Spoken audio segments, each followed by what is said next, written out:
Bang, komunikasi verbal apaan sih? Balas pakai VT dong. Saya Ahmad Akbar, saya akan menjawab pertanyaan tadi dari teman saya. Apa itu komunikasi verbal? Saya dari kelas Ilkom 6, NPM 2241023. Komunikasi itu adalah dasar bagi seseorang untuk kita berinteraksi, menyampaikan pesan, menyampaikan emosi, gagasan, data, ataupun fakta. Di sini saya akan menjelaskan komunikasi verbal untuk kamu. Komunikasi verbal merupakan komunikasi seperti ini, komunikasi dengan lisan dan mengucapkan bahasa dengan bunyi. Komunikasi verbal adalah komunikasi yang sering digunakan oleh orang-orang dalam menyampaikan pesan melalui sebuah lisan ataupun tulisan. Kemudian ada beberapa jenis komunikasi verbal. Yang pertama ada lisan, kemudian ada tulisan, dan yang ketiga ada mendengarkan. Ketiga itu tadi adalah jenis komunikasi verbal. Jadi kalau lisan adalah mengeluarkan kata-kata dari mulut kita dengan kata-kata atau itu sudah dianggap sebagai komunikasi verbal dalam konteks tertentu. Kemudian yang kedua adalah tertulis, seperti kita chat, WA, email, itu adalah jenis komunikasi verbal melalui tulisan. Kemudian mendengarkan, bukan mendengar. Mendengarkan dan mendengar adalah dua hal yang hampir sama tapi berbeda.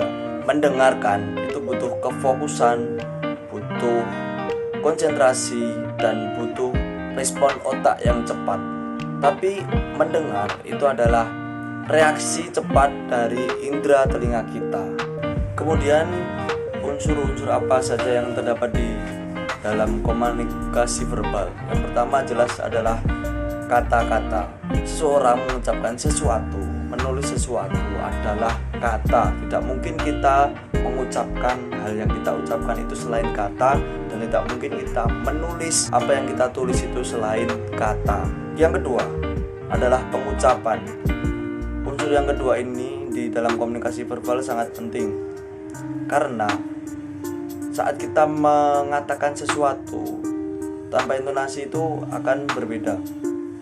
Jika kita berbicara have fun dengan intonasi yang sedikit tinggi, itu mungkin kita benar-benar mengucapkan have fun. Tapi have fun dengan kata yang sedikit judes itu pastinya akan menimbulkan image yang berbeda.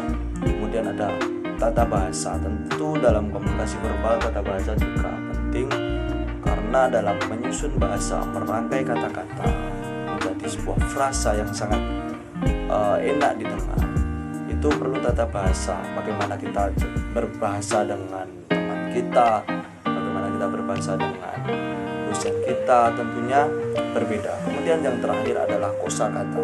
Semakin banyak kosakata yang kita miliki, kemampuan berkomunikasi kita akan semakin tinggi, karena sebuah kosakata adalah dasar dari kita berkomunikasi.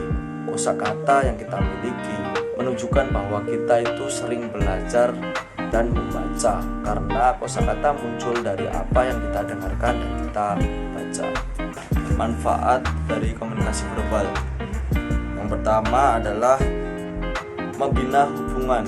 Bagaimana kita berkomunikasi dengan orang itu akan membina hubungan kita dengan orang lain. Jika komunikasi kita baik, tentunya orang lain akan berespon baik juga kepada kita. Itu adalah fungsi dari komunikasi verbal, yaitu membina hubungan.